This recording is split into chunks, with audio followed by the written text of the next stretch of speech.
आदाब, KP news के bulletin में आपका स्वागत है। मैं हिना शेख आपके साथ। आइए सबसे पहले देखते हैं मुख्य समाचार। कर्नाटक के मुख्यमंत्री सिद्धरामैया ने राज्य के बीजेपी नेताओं पर फर्जी खबरें फैलाने का लगाया आरोप। जाति जनगणना रिपोर्ट आने से पहले उसका विरोध न करें, कर्नाटक के गृह मंत्री जी परमेश्वर ने यह बात कही। अभी बूढ़ा नहीं हुआ हूं, अच्छों को सीधा कर सकता हूं, एनसीपी अध्यक्ष शरद पवार ने दी चेतावनी। कांग्रेस ने ऑनलाइन चंदा जमा करने के लिए शुरू की डोनेट फॉर देश मुहिम।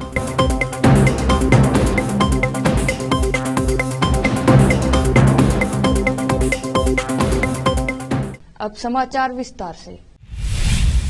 बीदर के जनवाड़ा रोड पर स्थित विभिन्न सुविधाओं और विभिन्न सेवाओं के लिए प्रसिद्ध Inspira SRS resort and convention का सफल 1 वर्ष पूरा हो गया। इस अवसर पर इस रिजॉर्ट द्वारा आतिथ्य में उत्कृष्टता के 1 वर्ष का भव्य जश्न मनाया गया। SRS resort and convention Bidar के केंद्र में स्थित एक प्रमुख लग्जरी रिजॉर्ट है, जो अपने 1 वर्ष पूरा करते हुए गर्व महसूस करता है। इस 1 वर्ष में Inspira by SRS resort and convention ने विलासिता और आतिथ्य को फिर से परिभाषित किया है, जो मेहमानों को प्राकृतिक सुंदरता और आतिथ्य सेवा से घिरा एक अविस्मरणीय अनुभव प्रदान करता है। बीदर शहर के मध्य में स्थित एक प्रमुख गंतव्य राष्ट्रीय और अंतर्राष्ट्रीय मेहमानों के बीच बीदर शहर के पर्यटन को बढ़ावा देने में 1 वर्ष की महत्वपूर्ण उपलब्धियां की घोषणा करते हुए गर्व और खुशी महसूस करता है। पिछले 12 महीने में एक रिजॉर्ट ने बीदर शहर की समृद्ध सांस्कृतिक विरासत, ऐतिहासिक स्थलों और प्राकृतिक सुंदरता को प्रदर्शित करने में महत्वपूर्ण भूमिका निभाई है। इस रिजॉर्ट के मालिक मनप्रीत सिंह बंटी ने बताया कि हमारे सम्मानित अतिथि, सम्मानित ग्राहकों की मेजबानी करना हमारे लिए खुशी की बात है। इस रिजॉर्ट ने कई देशों से आए कॉरपोरेट अंतर्राष्ट्रीय मेहमानों के लिए कई हाई प्रोफाइल औपचारिक बैठक की मेजबानी की है। केपी न्यूज के कैमरामैन कृष्णा का कवरेज।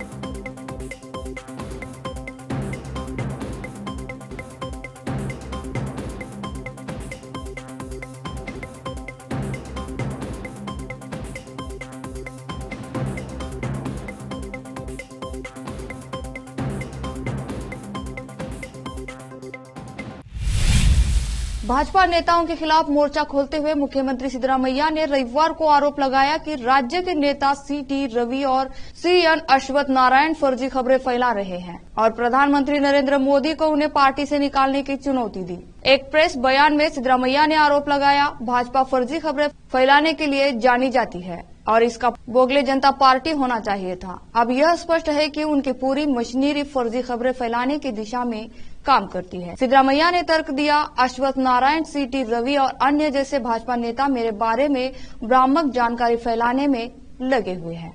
भ्रामक रणनीति में एक संपादित वीडियो प्रसारित करना शामिल है, जो मेरे बयान को विकृत करता है, गलत अर्थ लगाता है। कर्नाटक के गृह मंत्री डॉक्टर जी परमेश्वर ने रविवार को कहा कि उन्हें समझ नहीं आ रहा है कि कुछ लोग जाति जनगणना रिपोर्ट का सरकार द्वारा स्वीकार किए जाने से पहले ही विरोध क्यों कर रहे हैं। परमेश्वर ने यहां संवाददाताओं से कहा, सरकार ने इस विस्तृत अभ्यास को पूरा करने के लिए 168 करोड़ रुपए खर्च किए हैं। यह लोगों का पैसा है, क्या यह बर्बाद नहीं होगा? 2015 में तत्कालीन कांग्रेस सरकार ने कर्नाटक राज्य पिछड़ा वर्ग आयोग के तत्कालीन अध्यक्ष एच कंथाराजू को सामाजिक आर्थिक सर्वेक्षण करने का निर्देश दिया था, जिसे लोकप्रिय रूप से जाति जनगणना के रूप में जाना जाता है। राजनीतिक रूप से प्रभावशाली समुदाय ओक्कालिगा और लिंगायत 2018 से रिपोर्ट जारी करने का विरोध कर रहे हैं। कर्नाटक प्रदेश कांग्रेस कमेटी के अध्यक्ष डीके शिवकुमार ने रविवार को कहा कि एआईसीसी अध्यक्ष मल्लिकार्जुन खड़गे ने उन्हें कार्यान्वयन की निगरानी के लिए तालुका और जिला स्तरीय समितियों के गठन की प्रक्रिया पूरी करने का निर्देश दिया है। वो यहां पत्रकारों से बात कर रहे थे। उन्होंने कहा, खड़गे ने समितियों का गठन पूरा करने के लिए हमारे लिए एक समय सीमा तय की है। मैं अपनी पार्टी के विधायकों को 1 महीने के भीतर अपने उम्मीदवार जमा करने का निर्देश दूंगा। उन्होंने कहा, शिव कुमार ने कहा कि वह और मुख्यमंत्री सिद्धरामैया जल्द ही पार्टी के केंद्रीय नेताओं से मिलने के लिए दिल्ली जा रहे हैं ताकि राज्य संचालित बोर्डों और निगमों में नियुक्तियों की सूची को मंजूरी मिल सके। कर्नाटक में मोरारजी देसाई आवासीय विद्यालय के स्कूली बच्चों को सेप्टिक टैंक में उतारने और साफ करने की एक चौंकाने वाली घटना सामने आई है। इस मामले के सामने आने के बाद स्कूल के प्रिंसिपल और 2 टीचर्स को सस्पेंड किया गया है और वहीं 4 कॉन्ट्रैक्ट स्टाफ को नौकरी से बर्खास्त कर दिया गया। इस घटना का वीडियो सोशल मीडिया पर वायरल हो रहा है। घटना कोलार के मोरारजी देसाई रेसिडेंशियल स्कूल की है। इस स्कूल में 6 से 10वीं कक्षा तक 19 छात्रों को मिलाकर कुल 243 छात्र पढ़ते हैं। आरोप है कि प्रिंसिपल और टीचर ने 4 से 5 बच्चों से सेप्टिक टैंक को उनके हाथों से साफ करवाया, जो कि कानूनन अपराध है। मुख्यमंत्री सिद्धरामैया के हस्तक्षेप के बाद प्रिंसिपल भरतम्मा और टीचर मुनियप्पा को गिरफ्तार किया गया है। इसी स्कूल में छात्रों को कड़ी सजा देने का एक वीडियो भी सामने आया है। कई छात्रों को पीठ में स्कूल बैग के साथ मैदान में चलने की सजा दी जा रही है। इस दौरान एक छात्र को बेसुध होकर गिरते हुए भी देखा जा सकता है। अब लेते हैं छोटा सा ब्रेक।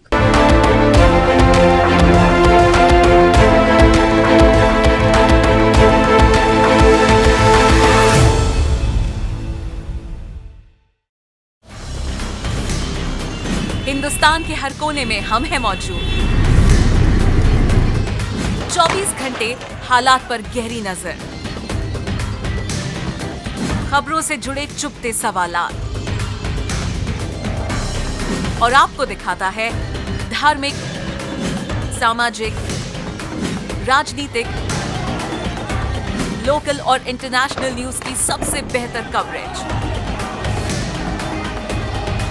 जो आपको रखती है हर पल बाखबर।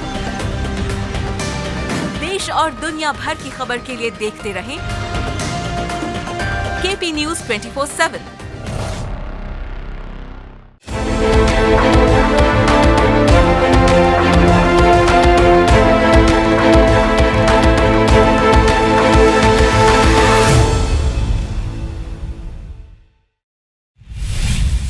ब्रेक के बाद आपका स्वागत है। महाराष्ट्र के मुख्यमंत्री एकनाथ शिंदे ने रविवार को नागपुर अमरावती रोड पर एक घायल व्यक्ति की मदद की। उन्होंने अपने काफिले को रोककर घायल को अस्पताल पहुंचाने के लिए अपने काफिले से एक एम्बुलेंस उपलब्ध करवाई। शिंदे पहले भी दूसरों की मदद कर चुके हैं। इससे पहले 13 सितंबर को शिंदे ने मुंबई के वेस्टर्न एक्सप्रेस हाईवे पर जलती हुई गाड़ी देखकर अपना काफिला रोक दिया था। उन्होंने अपना काफिला रोका और ड्राइवर को सहायता की पेशकश की। सौभाग्य से ड्राइवर को कोई चोट नहीं आई। शिंदे ने जुलाई में भी नासिक के एक मरीज के लिए चिकित्सा सहायता की व्यवस्था की थी और अपने बड़े से एक एम्बुलेंस प्रदान की। उन्होंने एक मरीज की मदद करने के लिए अपना काफिला रोका, जिसकी एम्बुलेंस चुनाभट्टी कुर्ला राजमार्ग पर खराब हो गई थी। शरद पवार का रविवार 17 दिसंबर को अलग ही अंदाज देखने को मिला। जन्मदिन पर अपने भतीजे अजित पवार का नाम लिए बगैर बड़ी टिप्पणी करते हुए उन्होंने कहा कि अभी बूढ़ा नहीं हुआ हूं, अच्छे को सीधा कर सकता हूं। ये बातें उन्होंने पुणे के आलंदी में कही। यहां एक बैलगाड़ी दौड़ का आयोजन हुआ था। इस बीच लगातार बारिश हो रही थी। बावजूद इसके शरद पवार डटे रहे और संबोधन करते रहे। अजित पवार समेत कई नेता उनकी उम्र पर टिप्पणी करते रहे। भतीजे के अलग होकर महाराष्ट्र सरकार में शामिल होने के बाद शरद पवार फिर से अपनी पार्टी को मजबूत करने की कवायद में जुटे हैं। बैलगाड़ी दौड़ का कार्यक्रम शरद पवार की पार्टी के महिला स्वयं सहायता समूह विंग ने आयोजित किया था। पवार ने जैसे ही कार्यक्रम को संबोधित करना शुरू किया, हल्की बारिश शुरू हो गई। केंद्रीय मंत्री स्मृति ईरानी ने दिल्ली के मुख्यमंत्री अरविंद केजरीवाल पर तीखा तंज कसा है। उन्होंने कहा कि केजरीवाल पहले ही अपने आधी कैबिनेट को जेल भेज चुके हैं। रविवार 17 दिसंबर को दिल्ली में एक कार्यक्रम में अपने संबोधन के दौरान उन्होंने मुख्यमंत्री अरविंद केजरीवाल पर निशाना साधा। इस दौरान बीजेपी नेता मनोज तिवारी भी वहां मौजूद थे। न्यूज एजेंसी के मुताबिक स्मृति ईरानी ने कहा, मैं जानती हूं मनोज भैया, आपकी और जिला अध्यक्ष जी की केजरीवाल सरकार से कोई अपेक्षा नहीं है। जो आधी कैबिनेट जेल भेज चुका हो वो खुद तब तक जेल के बाहर रहेगा, जबकि गारंटी दिल्ली की जनता के सामने नहीं है। कांग्रेस आगामी लोकसभा चुनाव से कुछ महीने पहले ऑनलाइन चंदा एकत्र करने के लिए डोनेट फॉर देश नाम से आज अभियान शुरू कर दिया है। देश की मुख्य विपक्षी पार्टी 28 दिसंबर को अपने 138वें स्थापना दिवस से पहले इस अभियान के माध्यम से लोगों से 138 रूपये, 1,380 रूपये, 13,800 रूपये या फिर इससे 10 गुना राशि चंदा के रूप में देने की अपील कर रही है। भाजपा ने इस अभियान को लेकर चंदे के रूप में देने की अपील कर रही है। भाजपा ने इस अभियान को लेकर विपक्षी दल पर निशाना साधते हुए आरोप लगाया कि यह सार्वजनिक धन को हड़पने और गांधी परिवार को समृद्ध करने का एक और प्रयास है। कांग्रेस अध्यक्ष मल्लिकार्जुन खड़गे ने इस अभियान की शुरुआत की है। कांग्रेस सूत्रों ने बताया कि पार्टी धन की तंगी से जूझ रही है और भाजपा की चुनाव मशीनरी से लड़ने के लिए पैसे की कमी का सामना कर रही है। कांग्रेस का आरोप है कि भाजपा अधिकांश चुनावी बॉन्ड हासिल कर रही है क्योंकि यह योजना सत्तारूढ़ पार्टी के पक्ष में बनाई गई है। कोरोना के एक नए सब वेरिएंट JN.1 के मामले दुनिया भर से लगातार सामने आ रहे हैं, जिसे लेकर WHO ने चेतावनी जारी की है। श्वसन संबंधी बीमारियों और नए JN.1 कोविड सब वेरिएंट में वृद्धि में मद्देनजर विश्व स्वास्थ्य संगठन WHO ने कहा कि वायरस विकसित हो रहा है और बदल रहा है और सदस्य देशों से कड़ी निगरानी रखने का आग्रह किया गया है। वैश्विक निकाय ने अपने कोविड-19 तकनीकी प्रमुख मारिया वान केरखोव का एक वीडियो भी शेयर किया, जिसमें उन्होंने हालिया उछाल का कारण बताया और क्या सावधानियां बरती जा सकती है, इसके बारे में जानकारी दी है। फिर से लेते हैं छोटा सा ब्रेक।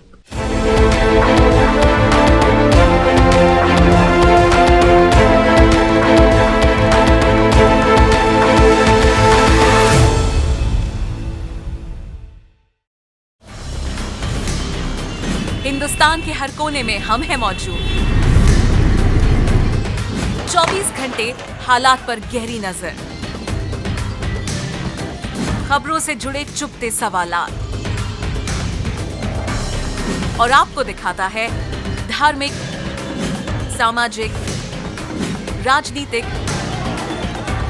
लोकल और इंटरनेशनल न्यूज की सबसे बेहतर कवरेज, जो आपको रखती है हर पल बाखबर। देश और दुनिया भर की खबर के लिए देखते रहें KP News 24/7।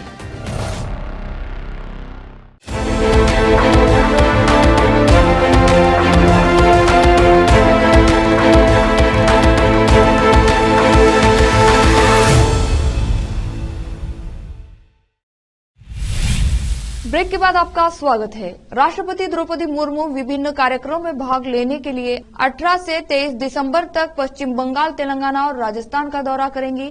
राष्ट्रपति भवन ने रविवार को एक बयान में यह जानकारी दी। बयान के मुताबिक राष्ट्रपति 18 दिसंबर को पश्चिम बंगाल में भारतीय प्रौद्योगिकी संस्थान IIT खड़गपुर के 69वें दीक्षांत समारोह में हिस्सा लेंगी और बाद में तेलंगाना के सिकंदराबाद स्थित राष्ट्रपति निलयम जाएंगी। राष्ट्रपति मुर्मू 19 दिसंबर को हैदराबाद पब्लिक स्कूल सोसाइटी के शताब्दी समारोह में हिस्सा लेंगी। वह 20 दिसंबर को तेलंगाना के पोचमपल्ली में हथकरघा और कताई इकाई के साथ साथ कपड़ा मंत्रालय के थीम मंडप का दौरा करेंगी।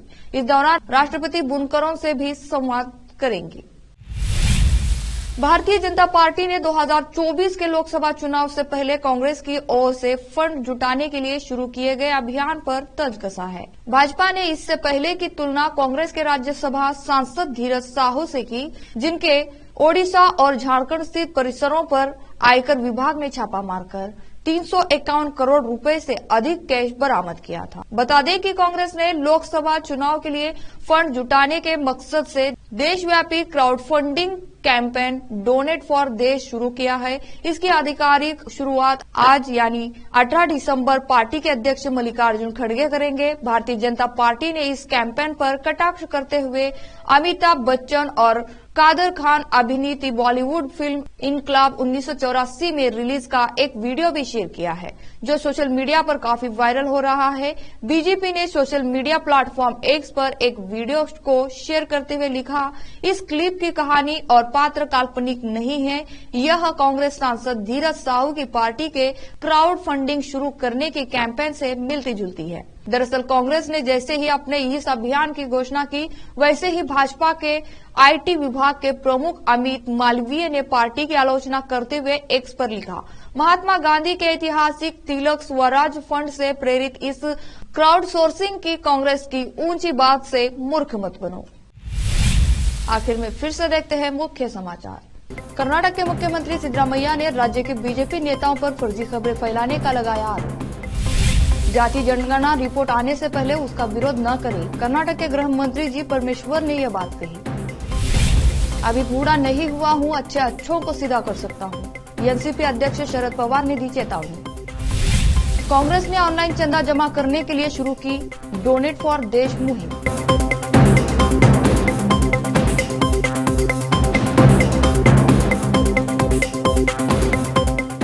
केपी न्यूज के बुलेटिन में आज इतना ही। देश और प्रदेश के समाचारों के लिए जुड़े रहे आपके अपने चैनल केपी न्यूज 24/7 से। धन्यवाद।